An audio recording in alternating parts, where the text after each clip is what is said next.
All right, well, now that the Olympics are over and you've watched all those athletes, isn't it incredible to think about how much goes into keeping their bodies in tip-top shape? Well, sports medicine, it's not just for the athletes, it's for us regular people too, especially if you've suffered an injury. I spoke with Dr. Camille Clinton, an orthopedic surgeon at EvergreenHealth Sports Medicine in Kirkland, to learn more. Women and girls are more likely to get ACL tears for any given sport. Wait, quick question, Doc. Will you explain what an ACL tear is or a meniscus tear is?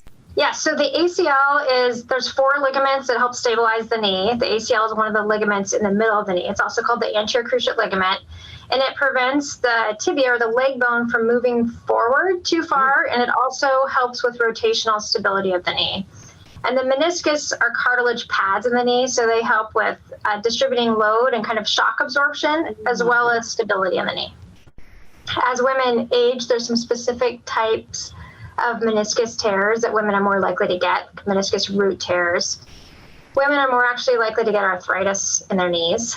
Also, patellofemoral issues, both instability and pain, are more common in women. Shoulder injuries are a little bit different in women than in men. Women have more laxity, so that can predispose them to certain issues in their shoulders.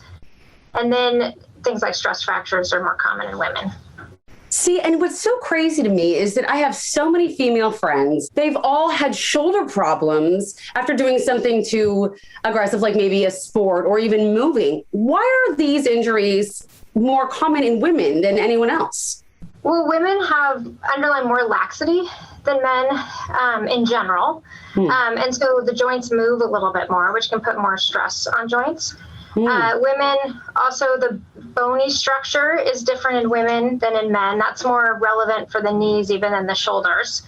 And then there's also strength differences between men and women, and the balance of different muscle groups are different, and that can predispose to injuries as well. Got it. So, not that I'm asking because I'm 40, I'm just wondering, how does age and lifestyle play a factor in these things so I know not to go play tennis? Well, you shouldn't not go play tennis. But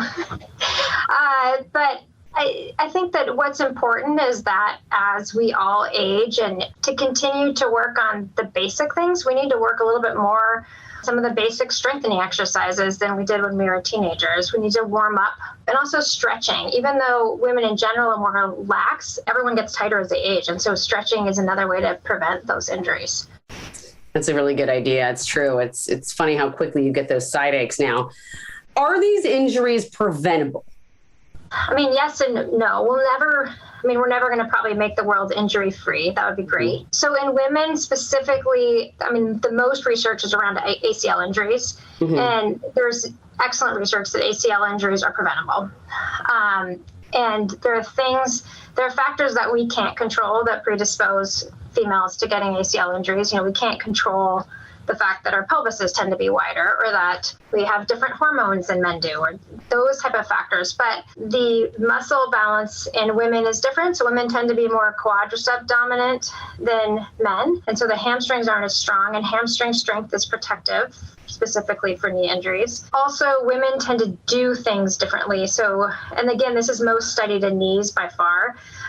And so women tend to land from jumps more upright and tend to cut and pivot in a more upright position.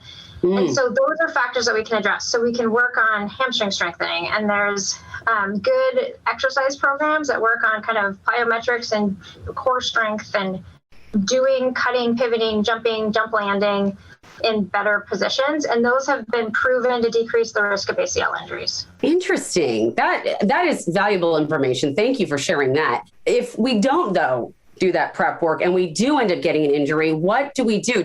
You can ice and take ibuprofen and rest it. Obviously, if something happens and your leg turns blue or you can't walk or something, then go to the ER. But most of those things you can wait on, and then, the next week, get in and see someone. Okay. All right. So it doesn't, like, if you don't get treatment right away, it's not going to affect the outcome, correct? Correct. Right. Okay. You're with EvergreenHealth specifically. What is your process like for diagnosis and then a treatment plan? So when a patient comes into my office, then we see them. We get x-rays here. We have an x-ray here if we need to get x-rays on someone. I examine them, whether it's their shoulder or their knee, and obviously talk about what happened. If we need to get additional imaging, we have an MRI that we can get additional imaging at. If they need physical therapy, we have physical therapists here, as well as there's multiple physical therapists in the community. Then depending on what they need, we kind of go from there. Bottom line is, don't ignore an injury. Don't, wait till your shoulder is so bad that you're going to need surgery. So if you need any help, or you know someone who needs help with an injury, you'd just like to improve your wellness, please visit the website on your screen. Well, I'm feeling pretty lucky in the wardrobe department right now. Up next, how I'm getting new outfits every week at a fraction of the price, and how you can too. We'll be right back. This portion of New Day Northwest is sponsored by EvergreenHealth.